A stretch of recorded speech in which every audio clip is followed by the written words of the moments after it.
Les damos la bienvenida a la tercera temporada de Sesgo de Curiosidad. Un podcast intrigante, desalmidonado, con palabras de cualquier siglo y sobre casi cualquier tema. Bucearemos en otras aguas con la intención de abrirnos a nuevas preguntas. Y que siempre, siempre nos guíe la curiosidad, con la charla de Ana Costa, Susi Viera, Cata Galindo Y Andrea Velasco. Gente curiosa, ¡allá vamos! Buenas, queridas amigas. Otra vez en esta mesa de las curiosidades. ¿Cómo están?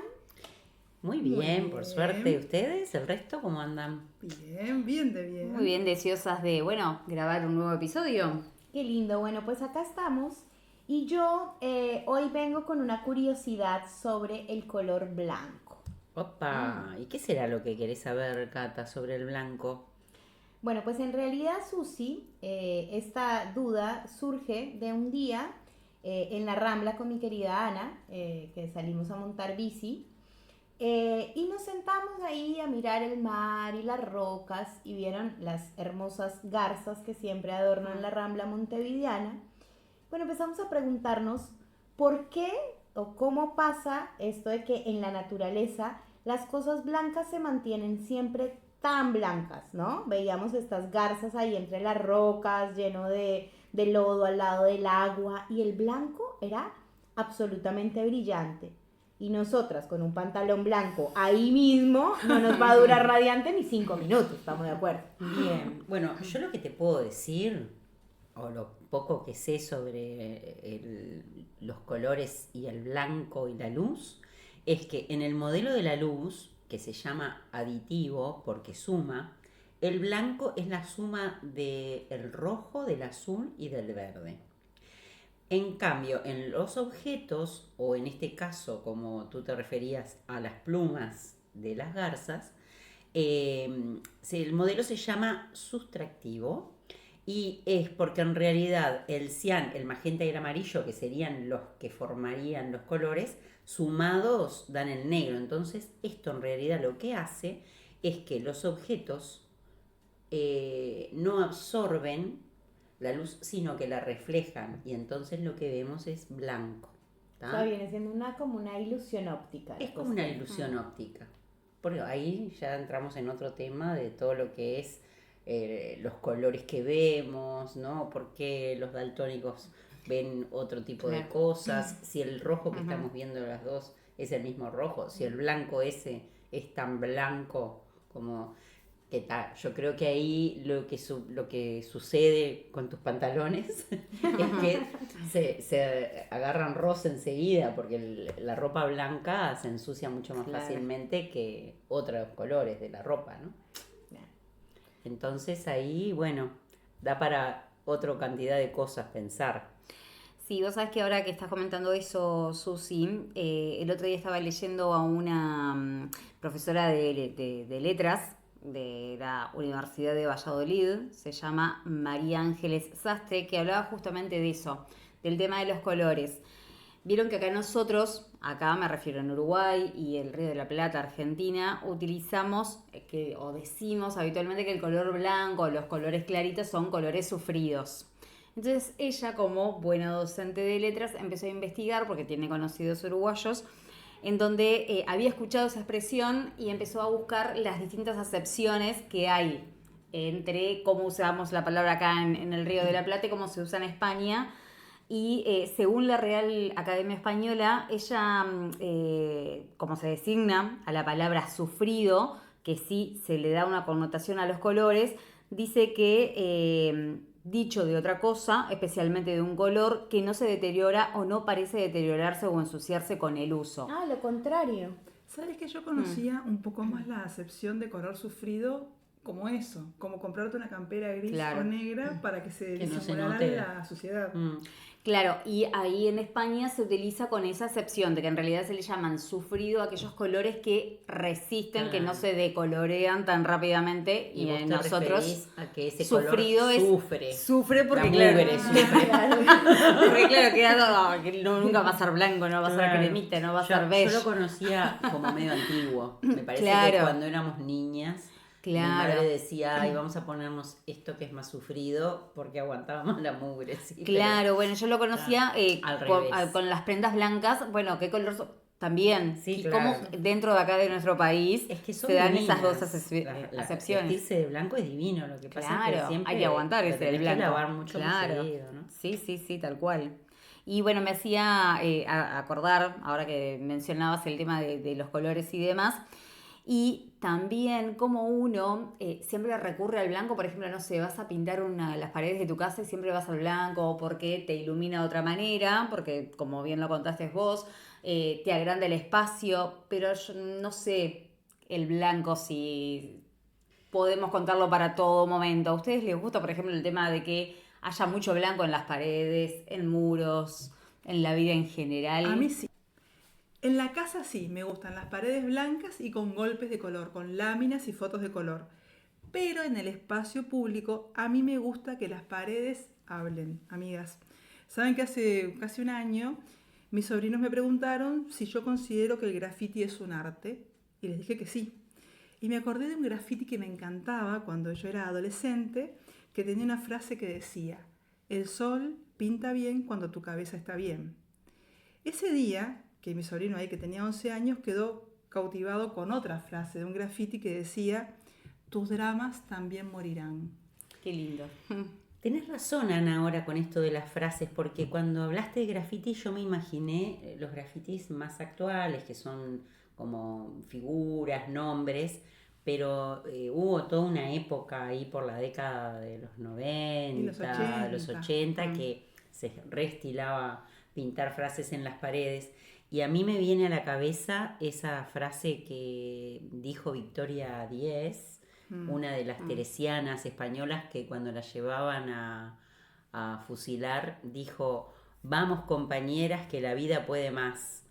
Y hay una residencia en la calle Boulevard y Juan Polié que siempre tiene pintado ese cartel en la puerta, ese graffiti, y hace poco alguien lo vandalizó y bueno, fue todo un revuelo y el barrio se juntó para comprar la pintura y poder volver a pintarlo. Es tremendo y me licé con la frase. La veo siempre porque me bajo para ir a trabajar ahí. Claro, sí, es muy hermosa. Es hermosa. Es divina. Y saben de que, como bien mencionabas ahora, Susi, el graffiti es una forma de expresión artística visual, como bien lo decías, que consiste en escribir o dibujar sobre superficies públicas, ya sean muros o fachadas. Y bueno, se utilizan distintos tipos de insumo. El más común puede ser el aerosol y otros materiales también. También sí, cerca de los 70, los años 80 del siglo pasado es cuando comienza toda esta movida. Y les comento que bueno, el graffiti tiene o se inspiró en sus inicios de lo que es el surrealismo. Sabemos que el surrealismo es un movimiento artístico y cultural también que surgió años antes, en el siglo XX, cerca de los 20. Ahí va, de los años 20. Ahí va. Y bueno, y eso también, el surrealismo tomó ciertas bases en la manera de expresión y demás de la corriente y las teorías de Sigmund Freud, que buscaba liberar el pensamiento de la razón e impulsar lo irracional y onírico a través de esa expresión automática del subconsciente, ¿no? Además, el surrealismo también aportó, volviendo al tema del graffiti, una mentalidad de explorar ese subconsciente, liberar la mente del orden racional y abrazar la sorpresa y lo irracional en el proceso creativo. Qué interesante esa conexión, nunca había pensado en surrealismo y grafitis. Y bueno, ya que mencionaste surrealismo, ¿qué tal los sueños, amigas? Cuando los sueños tienen tramas, tienen colores, tienen locaciones, tienen palabras, ¿no les parece que son como obras de arte de nuestra mente? El subconsciente total. Totalmente, sí, porque el arte usó lo onírico totalmente en el surrealismo. Y voy a traer a dos autoras que me encantan, que no sé si las conocen, porque si bien el surrealismo es muy conocido, Leonora Carrington y Remedios Varo, que No son... Leonora Carrington nació en el 17 en Inglaterra y murió en el 2011 en Ciudad de México. Wow. Remedios Varo nació en España en 1908 y murió en el 63 en México también. Wow. Eran amigas, las dos, surrealistas, pintoras, si bien Leonora además escribía, pero tienen toda una relación con lo místico, lo esotérico, lo mágico, y son re oníricas. Recomiendo que miren sus cuadros porque tienen unas figuras increíbles. También hablamos en el cine de surrealismo y de películas que tienen que ver con los sueños, como la película de Akira Kurosawa, lo que se llama Los sueños de Akira Kurosawa, que la súper recomiendo. Sí, la tengo en el debe. Sí, porque aparte son hermosos porque mezclan pintura con realidad, con personajes que tienen que ver con cosas autorreferenciales del propio Kurosawa. Y también de una serie de Eduardo Galeano en el libro de los abrazos que se llama Los sueños de Elena. Y textualmente voy a citar lo que dice. Elena me humilla cada mañana a la hora del desayuno contándome sus sueños prodigiosos. Ella entra en la noche como en un cine y cada noche un sueño nuevo la espera. Mientras ella cuenta, yo bebo mi café en silencio. Más me vale callar. Los pocos sueños míos que consigo recordar son de una bochornosa estupidez. Para vengarme, escribo los sueños que ella vuela. Wow. Yo amo soñar. Y les voy a contar algunos sueños recurrentes que he tenido a lo largo de la vida y algunos sueños bastante cinematográficos. Hace unos años, en un momento en el que yo estaba realmente así como en una cierta crisis existencial, digamos, y además había comenzado una terapia que tenía algún corte psicoanalítico, sueño con un zoológico y sueño que eran como que había unos edificios en los que uno podía vivir y además estaban los animales ahí cerca y había cantidad de personas y cosas, y yo menciono, sin darme cuenta de lo que estaba diciendo, yo le digo, imagínate que era, pues estaba hablándolo en mi sesión de terapia, le digo, imagínate que era como Villa Dolores. Y bueno, y esa palabra tenía una cantidad de significado, lo de Villa Dolores. Y entre las cosas que soñé había un estanque donde había un cetáceo enorme, hermoso, era una mezcla de ballena con delfín, entre rosado y celeste, divino, pero estaba todo como apretadito en ese estanque. Y luego había como si fueran dos piratas jugando a las cartas, pero yo era humana, digamos, pero ellos eran como si fueran un cómic, pero a tamaño humano. Y uno de ellos tenía un parche en el ojo, pero ¿se entienden? Eran como un dibujo. Sí, claro. Pero yo le veía el ojo a través del parche. Otra vuelta soñé con un gato y luego en ese mismo sueño se convertía como en un tigre. Y después tengo sueños recurrentes. 2x3 sueño que estoy viviendo en un apartamento que no es el mío, que es más chico, que no es tan lindo o que a mí me gusta menos. Y yo digo, pero si yo ya tengo un apartamento, ¿por qué estoy acá? Después, bueno, el típico sueño de soñar que debes literatura de quinto, estadística 1, y que yo digo, pues si yo ya me recibí. En el mismo sueño vas pensando todo eso, ¿no? Cada tanto sueño, Claro. sueño, debo inglés de tal año, debo estadística, pero de primer año, digo, pero si yo ya me recibí, ¿cómo es posible? Y después de niña tenía un sueño recurrente que era que manejaba, y de hecho yo no sé manejar. Bueno, y el otro día, hace pocos días, estaba en casa y tuve un sueño como todo así, muy psicodélico. Se abría el techo y de repente aparecía un cielo todo celeste y había un ave hermosa, era una mezcla de garza y gaviota, tenía un cuerpo larguito, muy estilizado y blanco y unas alas azul marino que eran como unas telas que flameaban, todas vaporosas, y de repente aparecían destellos amarillos. Una cosa... Increíble. Gracias, Elena, por contarnos tu sueño. Yo No, soy el hombre que toma el café. Si estarán llenos de símbolos los sueños, ¿no? Bueno, cuando dijiste lo del cetáceo apretadito me imaginé, ¿no? Toda una cosa reprimida ahí adentro. Pero bueno, a mí lo que me resultó increíble, porque yo pensaba que los sueños, andás a ver de dónde venían, ¿no? Y a medida que me fui haciendo grande me empecé a dar cuenta de que el inconsciente nuestro, más allá de que uno piense que es como un telón que se corre y que adentro hay toda una sombra y una oscuridad, Claro. en realidad son todas cosas nuestras. O sea Claro. que nada de lo que aparezca en un sueño no está está en nosotros. Claro, no no. es que no esté en nosotros, Claro. está en nosotros. Entonces eso me parece alucinante y me da como menos miedo del sueño, porque a veces, claro, uno habla del sueño o de la pesadilla. Y la pesadilla es como que da miedo. Y entonces yo pienso eso, que pensar que es nuestro, es de cada uno, me hace no tenerle tanto miedo al sueño mismo. Algo querrá decirnos esa pesadilla o Y esos sí, todos acontecimientos. siempre quieren decirnos A algo. mí en realidad me pasa de que no recuerdo yo los sueños. Tal vez yo no sueñe, cosa que dudo, pero claro, no los recuerdo. Lo que sí me pasó y me sigue pasando y me pasó no hace mucho es soñar con alguien que quizás ya no está y sí me queda el sentimiento. Me despierto como que el sentimiento como que, lo viví. Las horas que estuve soñando, o el tiempo que estuve soñando con esa persona o lo que pasó, sí lo siento y me levanto como con esa sensación de que esto fue real. Sí, sí. Yo sé que Suele es un suceder. sueño, pero eso sí eso es lo que más recuerdo, no el detalle, pero sí me queda la sensación. Ahí va. Bueno, con eso, todo eso que estás hablando, André, a mí me pasa como entre en medio de ustedes dos, Ana y André, como que hay cosas que sí me acuerdo, hay cosas que no. Pero siempre me ha llamado mucho la atención y quiero citarles un libro. Bueno, realmente no es solo un libro, tiene varias cosas. El autor es David Fontana y se llama Sueños. Y trae un libro descriptivo de todo esto, todas las etapas del sueño, cómo sucede esto del subconsciente, lo que tenemos, cómo se transforma en imágenes y en símbolos, ¿no? En ese estado onírico.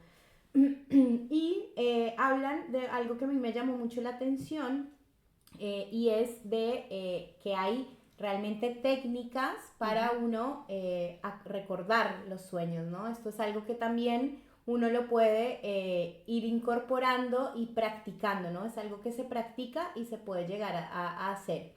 Y una de las cosas interesantes que explican ahí es cómo nuestro cerebro en los primeros minutos, después de que nos despertamos, es ahí cuando vienen todas las imágenes del sueño y todos esos sentires de los que tú hablas, André, y es el momento en el que debemos sacarlo al exterior para poder comprenderlo mejor y recordarlo, es sacarlo al exterior, o contárselo a alguien, como ya nos dieron este ejemplo, o escribirlo.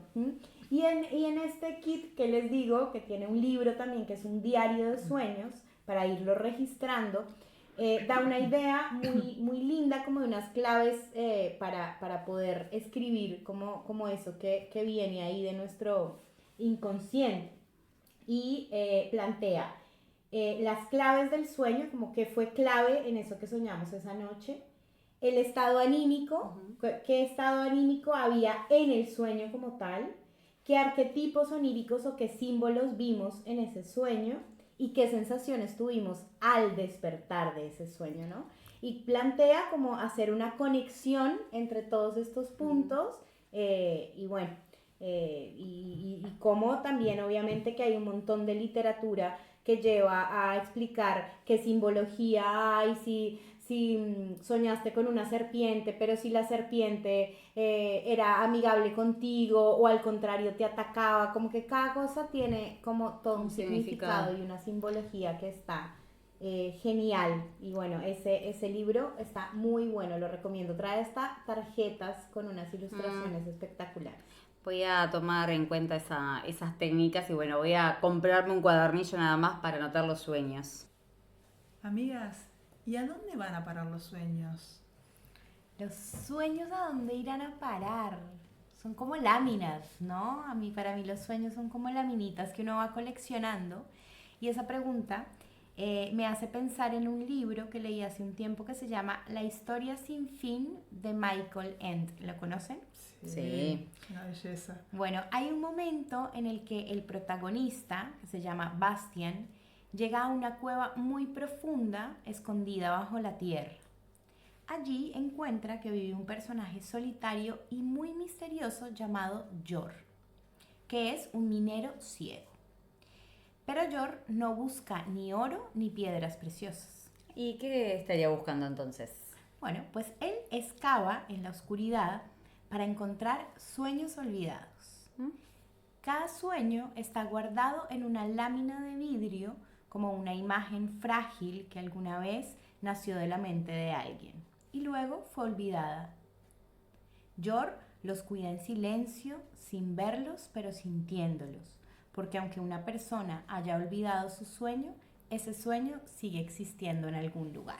Amo Y esa es tanto la ese cueva de Yor. libro y amo tanto ese pasaje, Las láminas de sueños. Gracias por traerlo, Cata. Ay, es hermoso. También es mi favorito, Anita. Es una belleza. La verdad que es muy lindo y yo creo que ese minero debe estar cuidando mis sueños, todos aquellos que yo no recuerdo. Bueno, hasta que empieces a hacer las técnicas. que Claro, te debe estar enseñaron. muy bien oculto y ya que me los cuida y me los puede mostrar de alguna manera, que se ven en colores. Bueno, amigas, ya que están hablando de imaginación y colores, les voy a contar algo. Hace un tiempo, cuando no les voy a contar algo de mis sobrinos, cuando Salvador tendría 6, 7 años, estaban mirando un arco iris en la casa de mi madre, en la casa de su abuela, que es una cooperativa de vivienda. Entonces ven un arco iris y él dice: qué suerte tiene el vecino que el arco iris termina en su casa. Mi amor. Chiquito. Ahora que dijiste eso, bueno, todas conocemos distintas historias acerca del arco iris y las leyendas y las fantasías que surgen alrededor de este gran evento natural. Y a mí la que más me resuena y la que más me atrae es la que proviene de Irlanda, en donde se explica que al final del arco iris se esconde un tesoro. Seguimos con el tema del tesoro y ese tesoro que es una olla llena de oro. Se dice que si conseguís llegar al final del arco iris, ese tesoro va a ser tuyo. Pero para conseguirlo hay que ser muy astuto, puesto que hay guardianes de ese tesoro que son unos duendes conocidos como los leprechauns. Estos duendes guardan ese dinero, ese tesoro con gran esmero y solo aparecen cuando el arco iris se une, cuando el arco iris une el cielo con la tierra. Así que la próxima vez que veamos salir algún arco iris, me voy a acercar a tu sobrino Salvador, iremos a la casa de ese vecino y estará chequearemos lleno- la leyenda. Lleno de duendes ladinos tratando de esconder el tesoro. que conste, Claro. Andrea, que vos lo haces por la hermosa experiencia. Exacto, yo De por acompañar a conocer tu sobrino y conocer a los duendes, Salvador. nada O más sea, que eso. convengamos que la olla con oro no, te No, importa. no, para nada, Bueno, para me la nada. traes a mí, gracias. Cuando yo era niña decían un puchero de oro. Ah, mira. Y yo decía, un puchero para mí era la comida. Claro. Pero resulta que es como esa olla de barro, Claro, o de grande. hierro, con patitas, que se les dice puchero. Igual hoy en día el puchero es un oro, ¿no? Vale oro. También, sí. Ahí puede estar la similitud. Bueno, muy lindo eso del tesoro. Pero yo quiero volver a los sueños, como el discurso de Martin Luther King. ¿Se acuerdan el Sí. discurso aquel famoso que Tengo un sueño. empezaba: tengo un sueño? Y el sueño era que la gente de raza blanca y de raza negra pudiera coexistir como iguales. Frase icónica. O como la canción de Silvio Rodríguez cuando dice: yo soñé con aviones que nublaban el día, justo cuando la gente más cantaba y reía. Qué hermoso, ¿no? La verdad que sí, divinas referencias, Susi. Qué suerte que vamos a tener los que podamos ver y escuchar a Silvio, Silvio en Rodríguez. breve. Sí, en un par de días estamos Que es un ahí. sueño, qué Estar potente que es soñar total, con todo. Totalmente. ¿no? Amigas, es potente soñar, como dijiste, Andrea. Pero les voy a contar algo. ¿Hay algo mejor que soñar cosas increíbles vos misma? ¿Y saben qué es? A ver, ¿qué es? Que una amiga sueñe por vos. Upi. Les voy a contar una historia. A ver. El 5 de mayo de este año, a las 10:50 am, me llega un mensaje de la aquí presente Andrea Velasco y me dice: No te sorprendas tanto, Andrea, porque tiene que ver contigo. Opa, Pero opa, además, pero... la que dijo que no se acordaba utilizó los métodos de Cata Exacto, bueno, para pero anotar en eso el fue correo, tan en el raro. mensaje, Claro, el sueño que había tenido. Tal cual, pero me levanté y le dije: buen día, Anita, ¿cómo la trata el clima? ¿Mejor que en mis sueños? Lo dudo. Y yo con ese suspenso sigo leyendo el mensaje y Andrea Velasco soñó que yo me casaba. Me dice: soñé que te casabas, que vivías en aquella casa en la que vivías antes, pero que estaba mucho más pro. Eso sí, Andrea no había visto al galancete en cuestión, así que no me pudo dar más detalles. Pero ¿será que estoy descubriendo mi don de vidente? ¿Será algo premonitorio? Bueno, nuestra amiga Andrea todavía no soñó el segundo episodio. Yo le pregunté entonces, ¿hay amor y encuentros cercanos con el Galancete? Y ella me dijo... Bueno, sonriente estabas, Anita, no sé qué pasó en el medio. Ella me dijo, eso ya depende de los recién casados. Recién casados, qué lindo eso. Y bueno, yo no puedo hacer todo con un sueño. Vos Y tenés bueno, que esmerarte. Este podcast no podía irse sin un tinte de amor, ¿no? Claro. Y siempre es Anita la Ana. involucrada. Esto, amigos oyentes, es icónico ya en esta mesa. Y bueno, venimos hablando mucho del mundo onírico, ¿no? Y del sueño, solo como en el mundo onírico. Y a mí me parece que pensaba que las redes sociales traen como ese sueño más desde como el ideal de vida, ¿no? Pienso la vida realmente se puede atrapar en una foto de Instagram, como todo eso que realmente somos, ¿no? Como que se van mostrando en las redes sociales fragmentos de nuestra vida y siempre esos fragmentos de la vida que son más rimbombantes o que están bien, ¿no? Siempre todo hacia ese lado y la paradoja entre vivo el momento o lo registro, ¿no? Entonces estamos en paseos y todo el mundo está con su celular porque es que esto lo tengo que mostrar en mi red social y realmente estoy invirtiendo ese tiempo de estar con mis amigas en agarrar el celular y mostrarle al afuera lo que estoy haciendo con mi vida y no realmente entregando mi vida a las personas que tengo enfrente y con quien realmente se está viendo, se vive desde ahí, ¿no? Exacto. Y me parece como también que es un riesgo el empezar a ver vidas ajenas a través de las redes sociales y estas vidas así perfectas y descriptivas. Me parece que eso ha ido llevando a la sociedad a lugares que me parecen como un poco peligrosos. No sé qué piensen ustedes.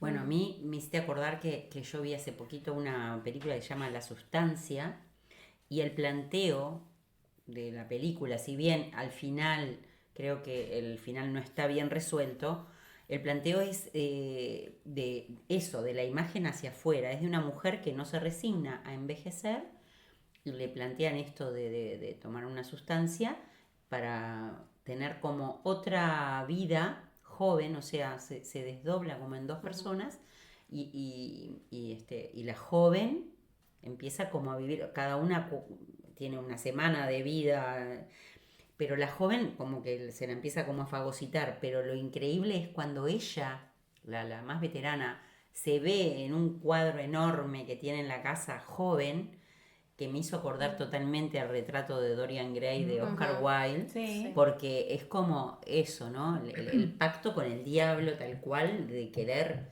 sostener esa imagen de juventud. Y no sé si leyeron el libro, pero ¿se acuerdan que él tiene escondido en un desván el cuadro? Y el cuadro sí va envejeciendo y es un monstruo cuando termina la novela, ¿no?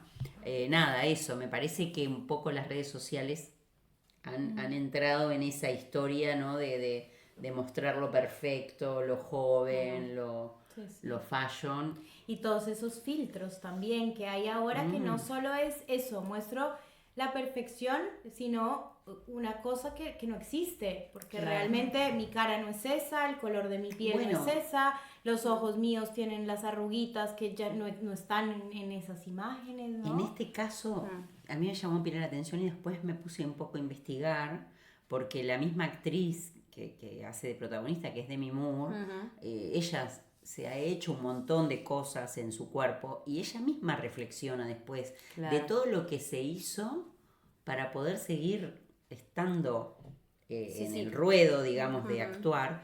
Y ahí ella se cuestiona y dice, pero ¿yo soy esto? ¿O me contratan porque soy esto? ¿O por cómo actúo? ¿No? Y bueno, eso vemos que hay otras actrices en Hollywood que han resignado a no ponerse ni maquillaje, ni botox, hacerse ni ningún nada, tipo ni de hacerse ninguna cirugía. cirugía y ser ellas auténticas. Sí, ¿no? tal cual. Ahora, estaba pensando mientras las escuchaba a ustedes, cómo el arte también nos presenta grandes dilemas morales, ¿no? Y cómo nos recrea esas vidas excepcionales. En marzo, por ejemplo, en marzo de este año, fuimos a ver con Ana un monólogo sobre Juana de Arco y luego nos quedamos al conversatorio y como bueno, no estamos spoileando nada, pero a Juana de Arco la acusaron en la Inquisición por ser hereje y una de las acusaciones fue el hecho de vestirse con ropas de varón. En el monólogo mostraban estos dilemas que tenía Juana de Arco, porque si bien era una persona muy religiosa y tras el llamado de Dios había salido a luchar por Francia para su liberación, se mostraba cómo ella tenía esas conversaciones con Dios, porque tenía ángeles que la protegían, pero ella se comunicaba con Dios. Y si bien los mismos cristianos eran los que la tenían sometida, no la valoraban o la veían de distinta, no porque hablara con Dios o por salir a pelear o lo que fuere por el país, sino por su presencia o por cómo ella se veía, porque se veía vestida de hombre. De hombre, O sea, claro. por la vestimenta, no se la juzgaba ni por otro tipo de cosas, se la juzgaba por esa vestimenta de hombre que usaba, que si vamos al caso, más allá de que hoy en día ese tipo de conductas tienen nombres médicos o científicos, Clínicos, claro, claro. clínicos ya determinados, es la tal enfermedad. En este caso sabemos que en esos tiempos, bueno, si una mujer quería salir a luchar, no le quedaba otra que vestirse de hombre, Bueno, ¿no? te referís al diagnóstico al escuchar voces. Claro, no al al escuchar- vestirse de hombre. No, Claro, hablar al con escuchar, Dios. ahí va, hablar con Dios, que No, en porque realidad, parecía como que... que eso en ese momento no llamaba la atención. Que hoy en día sí está diagnosticado eso, Claro. es tal cosa, o tal comportamiento, o no sé. No, porque también ser en inquieto. determinadas épocas también fue juzgado el tema de la homosexualidad Claro, o el Claro, también era travestismo, considerada ¿no? una enfermedad. Era considerada una enfermedad. Acá en este caso, más allá de eso, hacemos referencia a que era una mujer que, claro, más allá de hablar con Dios y todo su pensamiento que iba en contra a la sociedad de ese momento, Claro. se la juzgaba por cómo se presentaba ante el resto. Claro. Porque no era lo que no condecía su imagen con una mujer, sino Claro. porque se vestía en ese caso de Claro, lo hombre. que la época dictaba, además. Exacto, tenía que ir fiel a esos mandatos. Al fin y al cabo, todo incluye dilemas morales, ya sea una historia de la verídica como la de Juana de Arco o estas obras de cine de las que estamos hablando. Y siguiendo con los dilemas morales y los clásicos, yo les quiero hablar de la novela que es el homenaje al dilema moral y les estoy hablando de Crimen y Castigo. La verdad es que demoré décadas en leer a Dostoyevsky, la leí pasados los 30 años y en ese momento cuando leí Crimen y Castigo, que dicho sea de paso fue la única novela que leí de Dostoyevsky, entendí por qué era un clásico y por qué se hablaba del nacimiento de la novela psicológica con esa novela. Y además entendí que gran parte de las películas, series y libros que he leído y visto a lo largo de mi vida están teñidos de este estilo de novela psicológica. En esa novela se plantea un dilema que es, bueno, si está bien matar por un bien mayor, porque este Raskolnikov, que es el protagonista, comete un crimen. Entonces lo que plantean de alguna forma es si está bien matar por un bien mayor o si ese crimen es una nota de la mezquindad del protagonista en cuestión. La película Match Point, que es una de las películas serias del gran cineasta y controvertido cineasta Woody Allen, plantea el mismo dilema moral.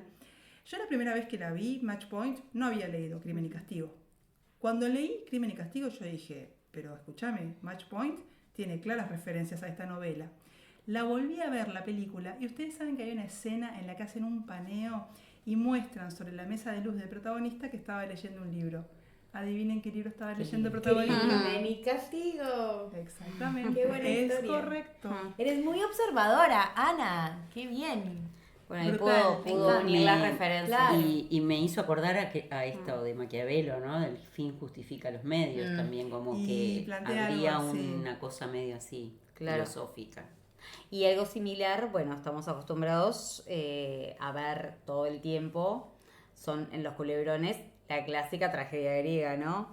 En todas las telenovelas que vemos suelen hacer una recreación de esas tragedias griegas en donde un individuo bueno, indefectiblemente se iba a encontrar con algo en particular, le iba a suceder algo, pero bueno, ahí viene todo el nudo de la comedia, pasa por un lado, se va para el otro, quiere eludir ese, hasta que bueno, finalmente se da eso que tenía como destinado a que le sucediera. Lo mismo que, bueno, le pasó a Edipo, hablando de la tragedia griega. Claro, que Edipo queriendo escaparse del destino Claro. que le vaticinaron fue directamente a encontrarse con...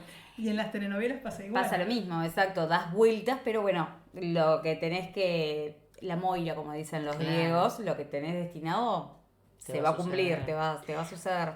Bueno, yo hace un tiempo, se me había dado por investigar en guiones cinematográficos e hice una especie de taller, y uno de los libros que nos recomendaron se llama El héroe de las 1000 caras, de Joseph Campbell, que tiene que ver con el psicoanálisis del mito. Él analiza una cantidad de mitos y bueno, y está recontra estudiado que muchas de las películas, por poner un ejemplo que es como el más paradigmático, el de Star Wars, la primera de todas, cuando es llamado el chico para salvar algo y él tiene ese dilema de si acepta o no acepta, pero bueno, ahí hay como puntos de inflexión en la película y bueno, de ahí quiero leer algo, un pedacito del prólogo que se llama El monomito, sobre el mito y el sueño de este Joseph Campbell, y dice así: sea que escuchemos con divertida indiferencia el sortilegio fantástico de un médico brujo de ojos enrojecidos del Congo, o que leamos con refinado embeleso las pálidas traducciones de las estrofas del místico Lao Tse, o que tratemos de romper una y otra vez la dura cáscara de un argumento de Santo Tomás, o que captemos repentinamente el brillante significado de un extraño cuento de hadas esquimal, encontraremos siempre la misma historia de varias formas, de forma variable y sin embargo maravillosamente constante, junto con una incitante y persistente sugestión de que nos queda por experimentar algo más que lo que podrá ser nunca sabido o contado. Wow. Precioso texto. Qué linda cita, Susi, muchas gracias. Bueno, amigas, y en nuestra telenovela, las heroínas escriben grafitis, sueñan, tienen dilemas morales, pero sobre todo mucha curiosidad. Bueno, y esto fue Sesgo de Curiosidad. Nos escuchan en Spotify, también en YouTube y nos pueden seguir en Instagram. Hasta la próxima. Nos volveremos a encontrar. Chao, chao. Hasta la próxima.